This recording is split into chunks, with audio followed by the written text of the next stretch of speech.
Bienvenue sur Africa 24 pour cette nouvelle édition du 12-15. Voici les titres. Attentats meurtriers en Tunisie. Des hommes armés ont pris d'assaut ce mercredi le musée du Bardo, musée qui se trouve à proximité du Parlement à Tunis, la capitale. Un attentat qui a fait 20 morts et une quarantaine de blessés.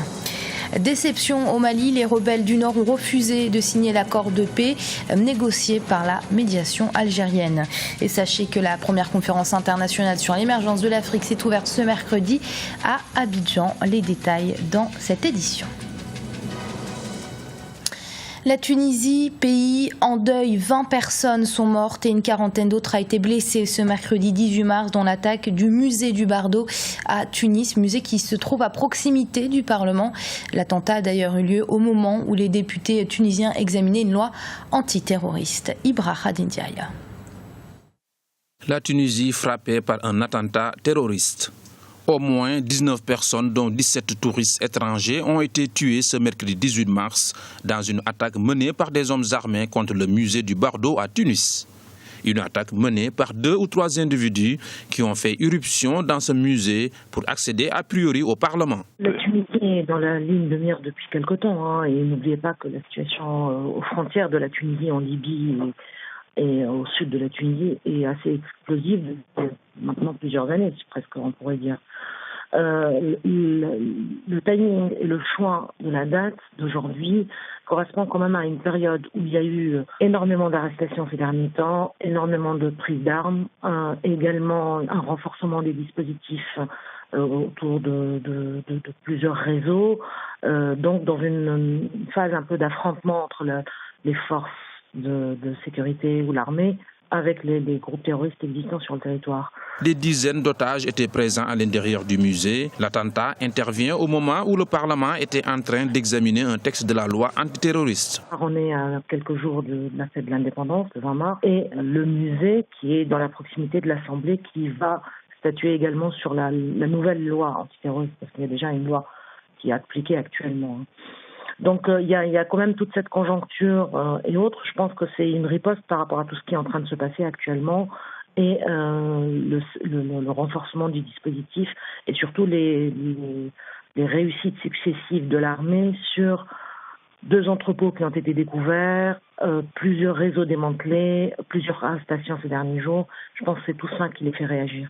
Avec cette attaque, la Tunisie vient de connaître un nouvel épisode violent après l'assaut de l'ambassade américaine par des militants salafistes le 14 septembre 2012, les assassinats des personnalités de gauche Choukri Belaïd le 6 février 2013, puis Mohamed Brahmi le 25 juillet 2013. À cela s'ajoute le lourd bilan de l'attaque terroriste qui avait fait 15 morts du côté des soldats tunisiens le mercredi 16 juillet 2014.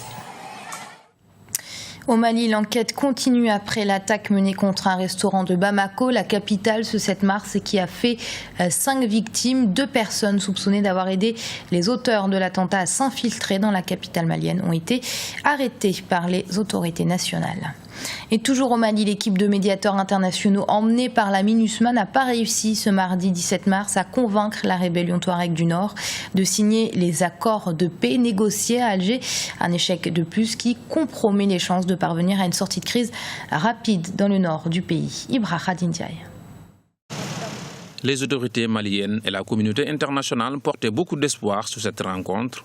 L'équipe des médiateurs internationaux sous l'égide de la MINUSMA, la mission des Nations Unies au Mali, était en visite ce mardi 17 mars à Kidal. Elle n'a pas réussi à convaincre les groupes rebelles de signer le préaccord de paix. Ces derniers ont refusé de parapher encore une fois le préaccord d'Alger pour plusieurs raisons. Ils disent, selon eux, que cet accord ne leur est pas satisfaisant. C'est-à-dire, autrement dit, que l'accord de paix paraphé par la médiation, le Mali, le gouvernement malien, ne va pas assez loin dans l'autonomie, dans le fédéralisme. Selon leur porte-parole, ils ont fait des concessions certainement, ils sont allés de l'indépendance au fédéralisme que cet accord propose la régionalisation. Voilà l'argument que le MNLA et ses acolytes mettent en face pour ne pas signer cet accord. Ce préaccord a été signé le 1er mars 2015 par le gouvernement malien, la médiation et certains groupes armés. Dès lors, des voix s'élèvent et s'interrogent sur le sort qui doit être réservé aux groupes armés qui refusent la main tendue de Bamako. Le danger, c'est qu'aujourd'hui, nous sommes dans une position difficile au nord du pays. Le terrorisme qui sévit là doit être combattu par toute la communauté internationale, l'ONU, l'OUA, les résolutions étaient votées aux Nations Unies pour aider le Mali à recouvrer son intégrité territoriale, et cela passe par la sécurisation des populations sur l'ensemble du territoire. Donc, tout groupe armé qui ne s'inscrit pas dans le cadre de la paix, de la résolution pacifique de ces accords-là, s'expose alors mordicus dans une lutte immédiate face contre le terrorisme, devient un ennemi de la paix, donc des groupes qu'il faut concilier désormais avec le terrorisme international, avec les terroristes. Les groupes rebelles du nord du Mali ont émis de nouvelles revendications qui, selon certains observateurs, seraient difficiles à accepter par les autorités et risquent de rendre difficile le retour de la paix dans cette partie du Mali.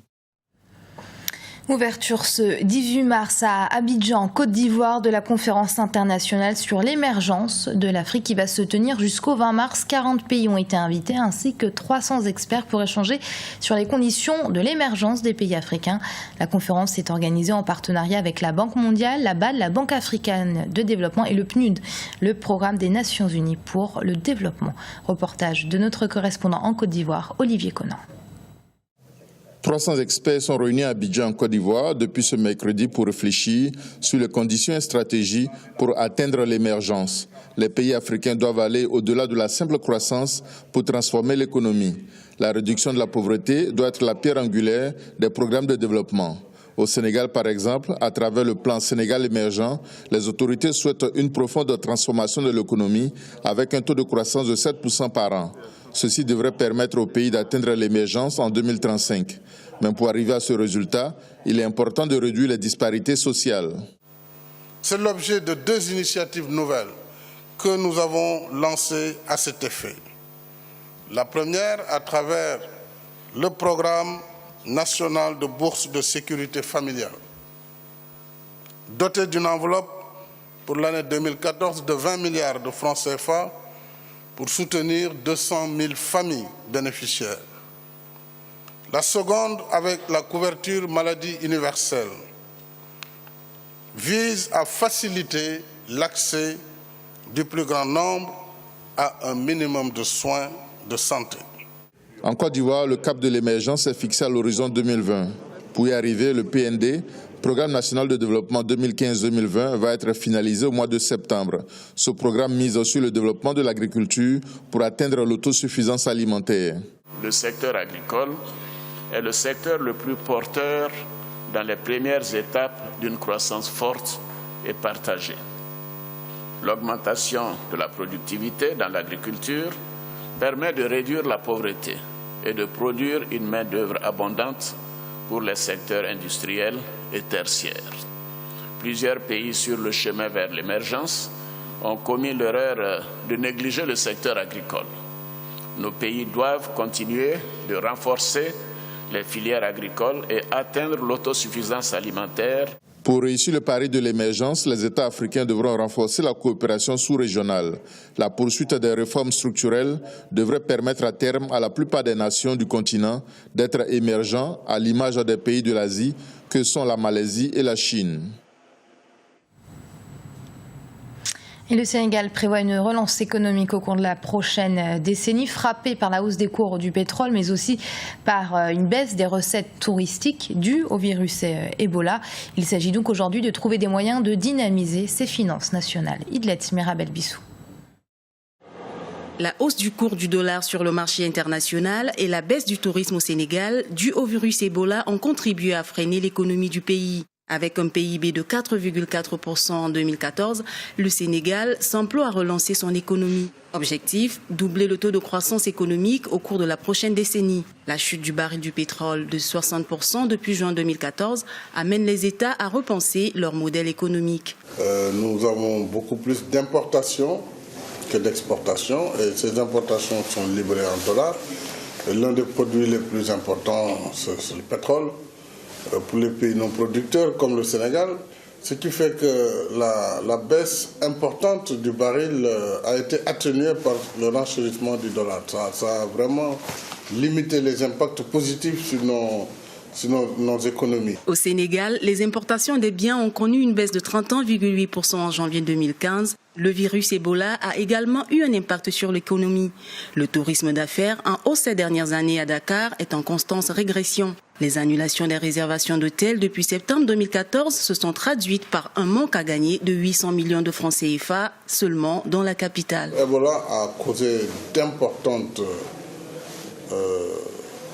conséquences très négatives sur les économies africaines. Non seulement les pays touchés, mais même les nôtres ont eu des conséquences extrêmement négatives, notamment dans le secteur du tourisme. Nous sommes en train d'évaluer ces conséquences et des mesures sont en cours pour accompagner le secteur touristique dans ce cadre. Le tourisme contribue à hauteur de 6,8% au produit intérieur brut. Par ailleurs, le secteur génère 75 000 emplois directs et 25 000 emplois indirects. À cela s'ajoutent 41,6% de recettes fiscales directes et indirectes. Et on reste au Sénégal où le président Macky Sall a annoncé ce mardi vouloir un référendum en 2016 sur la réduction de son mandat présidentiel, un mandat qui passerait de 7 ans à 5 ans. C'était l'une de ses promesses de campagne en 2012, mais depuis son élection, la mesure avait été plusieurs fois abordée sans pour autant fixer une échéance. C'est désormais chose faite. Les Sénégalais devraient être consultés à ce propos au mois de mai 2016. Et ce journal a été préparé par l'ensemble de la rédaction. Merci de l'avoir suivi. Restez sur Africa 24. Dans un instant, une nouvelle édition du 12-15.